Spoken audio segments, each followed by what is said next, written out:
monggo kalih idalan kabar kula aturi jengkar saking Palenggahan saperlu nindakaken pasrah tampi tokoh wayang Kresna.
Ingkang sampun nglampahi prosesi pasrah tampi wayang kanthi khidmat. Para rawuh ingkang kinurmatan, kanthi mekaten ronceneng adicara pambuka pagelaran wayang kulit ing rangka bersih Desa Dina ing dalu menika sampun paripurna. Sumangga kita pungkasi kanthi waosan hamdalah alhamdulillahirabbil alamin. Kula pun mawatus sholihah buat menawi wonten kita ing atur kula nyuwun agunging samudra pangaksami. Wabillahi taufik wal hidayah. Wassalamualaikum warahmatullahi wabarakatuh.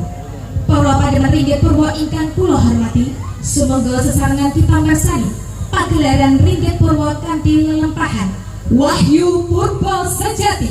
Semoga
anakku sing dena diblong limbu.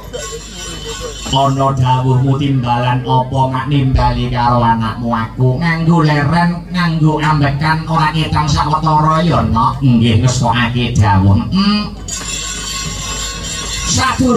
sadurunge ya kuwi ngaturake tetembangan kang maneka warna Kang Sarta ngomong sing akeh-akeh ayo luwih dhisik angka 1 anakku limbo tak gandeng tanganmu sing tengen bareng-bareng ngucapake lan ngungkapake rasa puja lan puji syukur kang jero konjo marang Gusti ingkang murbeng dumadi Tuhan yang Maha Esa Allah Subhanahu wa taala Hyang Widiwasa mangkono ya mak Gusti Allah ingkang wis manembarake keberkahan Kang Sarta kenikmatan becik nikmat sehat, nikmat sempat, nikmat iman sehingga aku Kang Sarta kowe sak rombongan ya bengi iki bisa manunggaling Kang Sarta tetunggalan ana ing adicara sing kaya mangkene gayenge adicara sing kaya mangkene regenge nggih mak nggih ngesokake dawuh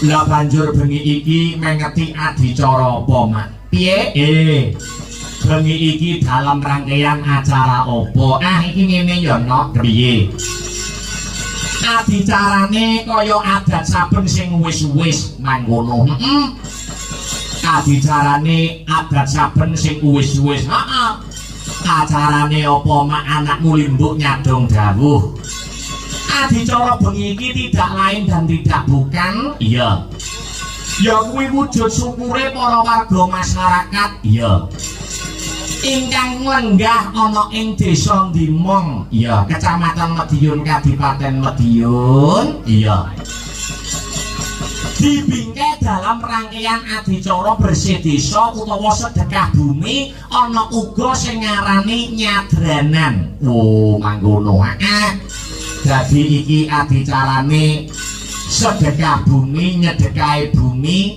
ngamruwi ingkang babat desa Ndimong Kang Sarta wujud syukure warga masyarakat Ndimong kunjuk marang Gusti Allah Subhanahu wa taala Gusti ingkang lebeng dumadi nanging dibingkai dalam rangkaian adicara nyadranan utawa sedekah bumi mangkono iya ngesokake dawuh mula awake dhewe aku Kang Sarta kowe ndo anakku limbo ya piye bengi iki yo awake dhewe ora ana tembung kang luwih endah ingkang kudu diucapake ya kejaba mung awake dhewe ngaturake panuwun ingkang tanpa pepindhan awake dhewe mengucapkan terima kasih yang sangat banyak mangkono ya mak ngaturake panuwun ingkang tanpa pepindhan terima kasih yang sangat banyak kunjuk marang sapa bae ingkang angka setunggal nulinggih menika pepunden kula iya ingkang nyepeng kendo kenceng banger bacen abang ijo wonten ing Laladan Ndimong bapak kepala desa Ndimong nulinggih ingkang winengku kinurmatan ingkang sampun amedhar sabda kala wau sonten iya nulinggih panjenenganipun Bapak Sujarwo mangkono ya mak uga ngaturake panuwun kagem sedaya panitia perangkating desa, perangkating dusun, iya. Ingkang wis boten repot lumadining pagelaran wayang pada malam hari ini, iya. Dan juga ora lali no, kepiye. Uga ngaturake panuwun kang tanpa upama, unjuk untuk warga masyarakat ana ing Laladan utama Kukuban Ndimong mangkono ngaturake panuwun ngaturake terima kasih yang sangat banyak ayo no sebabe lho piye to apa lali yen ora kleru aku Kang Sarta kowe anakku limbuk sak rombongan sowan ana ing pepunden-pepunden ana ing Laladan masyarakat Ndimong iki yen ora kleru wis rambah kaping 3 iki no wis rambah kaping 3 iki wis rambah kaping 3 iki iya jane aku mau lali lagi tekan iya lagi mudhun tekan kendaraan aku lali aku nyadong dawuh karo Pak RT. Pak kula pun pinten dateng mriki. Ya.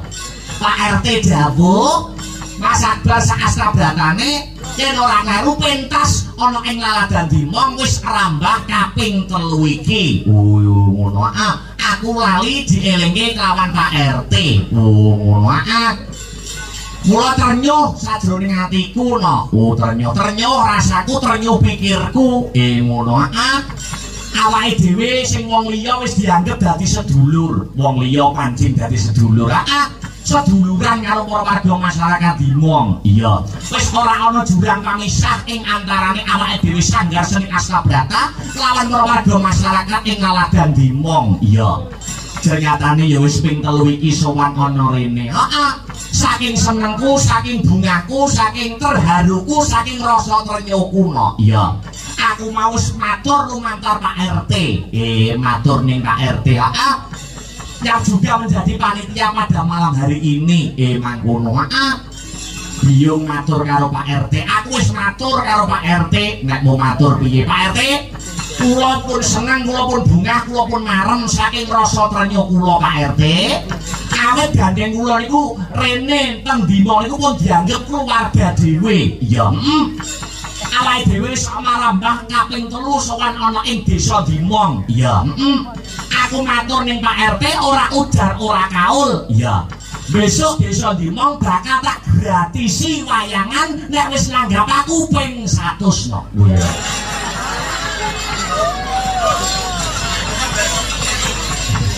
Ping piro? Ping 100.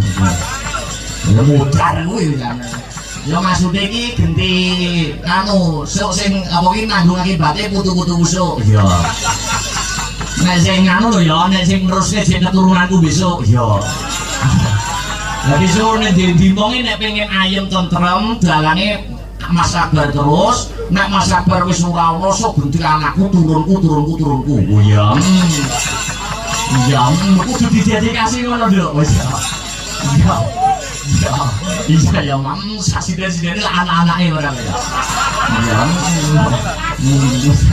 Sarombokan itu kan ya.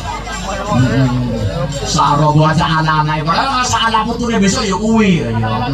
Sak putune Mas Heru merasa ngono.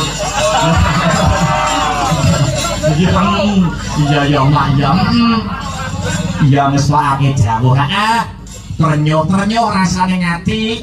Mula awake dhewe sowan ana ing Laladan Kukuban Dimong. Pinarintah kelawan lumantar Bapak panitia Kang Sarto, Bapak kepala desa. Awake dhewe sak kanca wis ora bisa ngarani apa-apa, Ternyatane ya wis langganan. Ya langganan ya Mak.